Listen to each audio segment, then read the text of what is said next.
Hey guys, welcome back to My Green Pets. I'm William Green. We are in the green room and you are looking at Mormodia Jumbo World, a catasetum type orchid that has begun to open up its 5 spikes that it has been working on for the past couple months.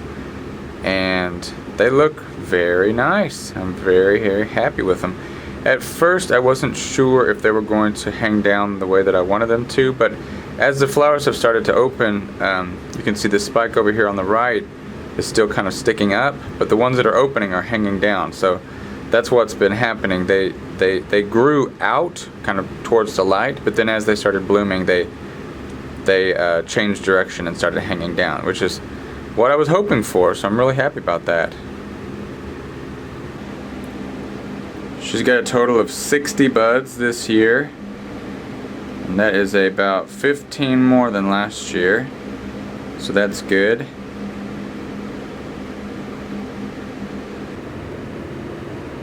Here's a little bit closer view of some of the flowers. Aren't they cute? Aren't they speckly? Here's another shot of what I was talking about. When the buds are forming, the spikes kind of grow out straight out from the plant.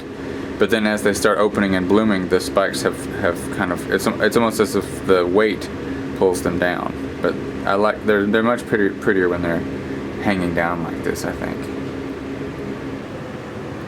Here's a nice view of them. You can see the red of the Phalaenopsis Wine Delight in the background. It's still got a couple flowers open, although they have kind of become discolored. But I want to draw your attention to the flower. Do you see the one flower on the Mormodia that looks kind of wrinkled up?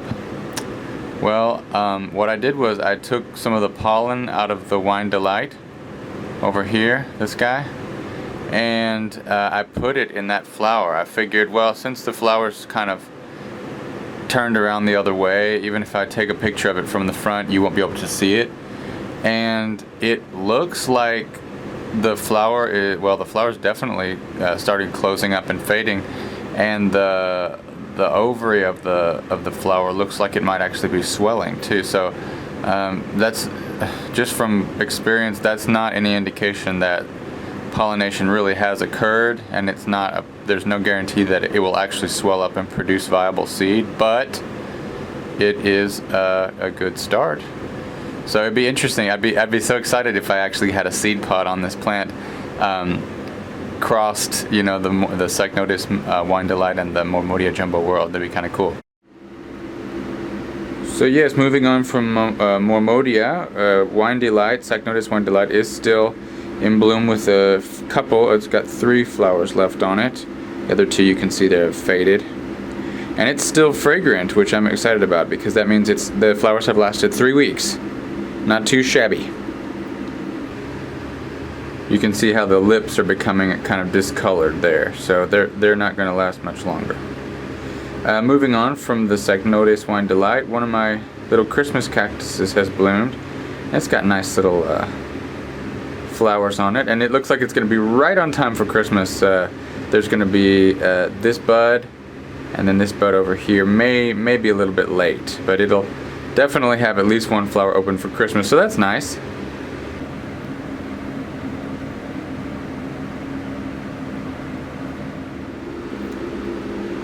If you've been watching previous episodes, you can see that I've done some rearranging in here. I've gotten everything a little bit closer to the light.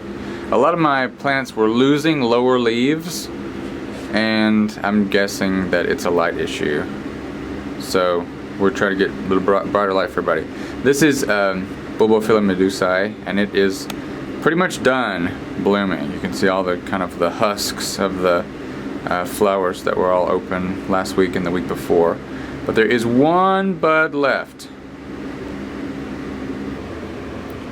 There he is. You can see it kind of hiding behind that spent flower there. But there's one bud left that's going to push out and bloom. And that will be it for this year. I'm actually quite happy that it has bloomed over the course of a few weeks. Different flowers opening at different times. Just makes the whole thing last a little bit longer. And even though you don't get the big show of all the flowers open at once, it's nice to have them spaced out over time. Get to enjoy them longer. Okay, let's look over here against the wall at all the Phalaenopsis. They're all showing buds at this point. It is going to be a very buddy month here in a minute. Here, not too soon. A lot of these flowers are going to be starting to open.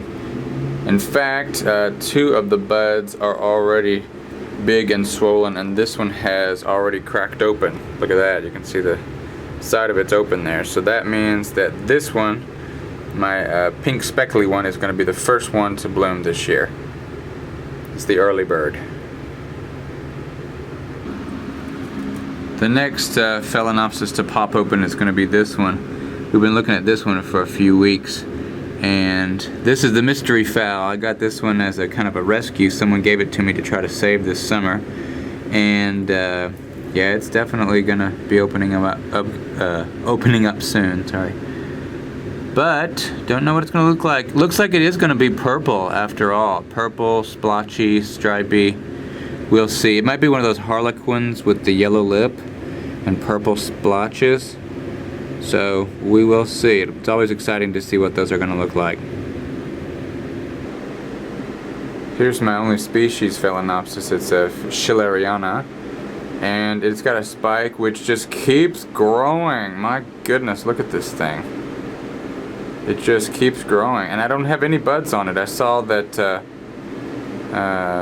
Caleb of PYC, he's got some buds on his, but mine, I don't have any buds sticking out. It just keeps branching and getting longer and longer. So I mean, I guess the buds are gonna pop out eventually. Either that, or I'll just have like a big long spike. That'd be funny.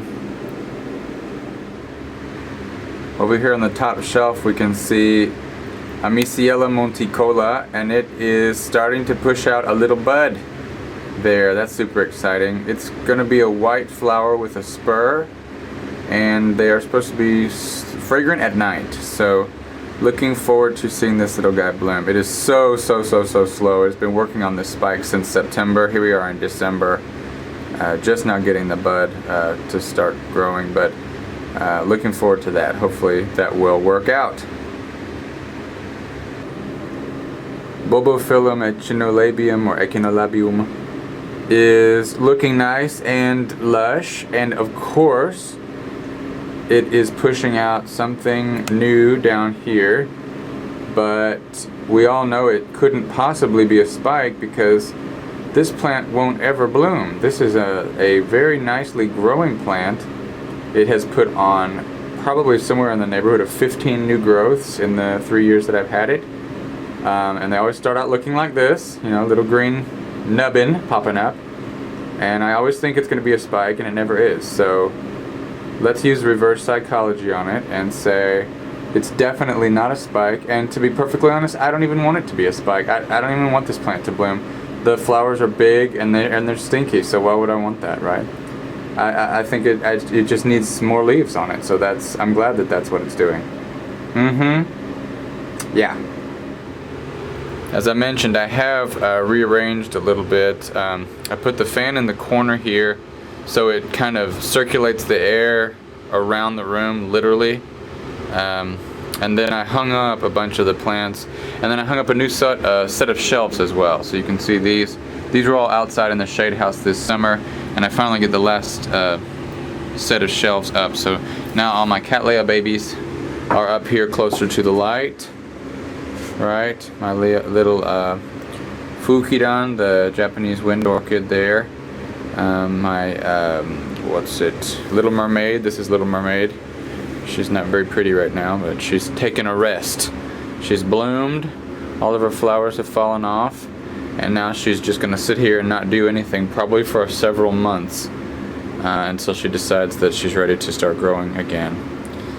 I moved my Stanhopea off the table and hung it up here, just because it's in a basket, and even though I think they're summer bloomers, you never know when they're gonna do something. So these bloom out from the bottom. The blooms will pop out the bottom here, so I didn't want to miss that in case it did happen. But I've got several new growths on it, which is always funny to have new growth in the middle of winter, but that's what these guys do. They grow all year round. And it's just getting bigger and bigger and bigger. It's enormo. It is humongous. Look at it. It's bigger than my hand here. leaves are anyway. So yeah, I kind of like the new arrangement. I like how everything's kind of hung up, and I like how when you walk in you kind of feel the air spinning around you. I also popped the humidifier in here, and it does a good job of kind of really keeping this vanda. I hung the vanda up as well, and the humid mist just kind of blows over its roots, and it's hopefully will enjoy that. And then if we look over here at the thermostat, we can see, or not thermostat, but thermometer and hygrometer, you can see that we're at 24.1 C. We're at 53% relative humidity, and of course as the temperature goes up, the humidity goes down unless you pump more water into the air. So yeah, that is all I'm going to show you today. Thank you so much for stopping by. I hope you like the way things are looking in here. I'm excited. Oh, wait a minute. I forgot. There's something very important. I got 3 new plants this past week. I went to visit a grower friend in Nashville. Nashville, by the way, is an awesome city if you haven't been there. It's so much fun.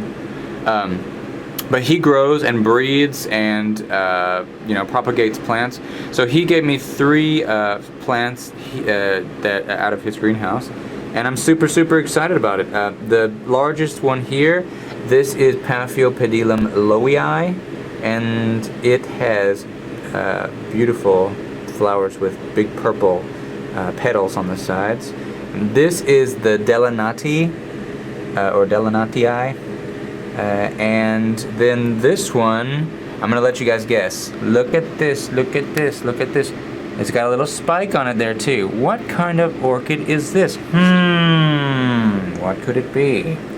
Looking forward to what you have to say. I'll tell you next time. But until then, I'm William Green. This is My Green Pets in the Green Room. Take care, and I hope you have a great holiday break. See you next time, guys.